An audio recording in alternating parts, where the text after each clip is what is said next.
Where do we stand in terms of the rate of infections in the US and the measures being put in place to try and curtail this virus and get testing as well done across the country?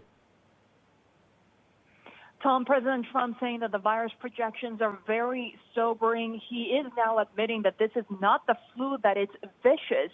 In fact, Dr. Birx, one of his experts in the task force, citing an estimate that U.S. deaths would be between 100,000 and 200,000, even with the most stringent mitigation measures in place.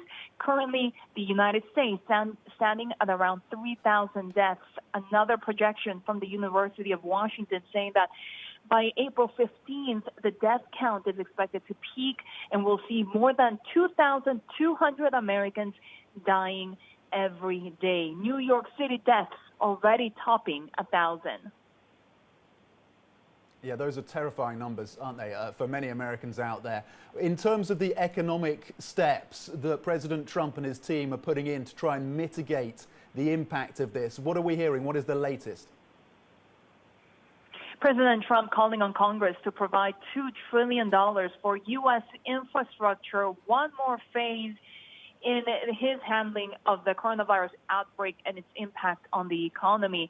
Take a look at this tweet from the president today saying that with interest rates for the United States being at zero, this is the time to do our decades-long awaited infrastructure bill. It should be very big and bold, focused on jobs and rebuilding the once great infrastructure of our country. Of course, very much needed. The World Economic Forum this year ranked the United States 13th in matters of infrastructure. Now, we have seen reports that the president might have approved a proposal pushed by some businesses to delay payment of certain tariffs by 3 months.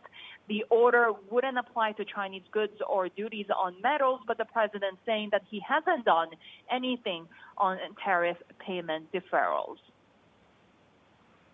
Shery, well, you know that policymakers in Washington are working on additional stimulus measures, potentially another bill following that $2 trillion, of course. And maybe now, if President Trump wants to see infrastructure put back on the table, that is where the focus is going to be. But what are the likelihoods, what are the chances that policymakers in Washington will be able to align on an issue of infrastructure and get spending measures around that issue on the table and signed off by the president?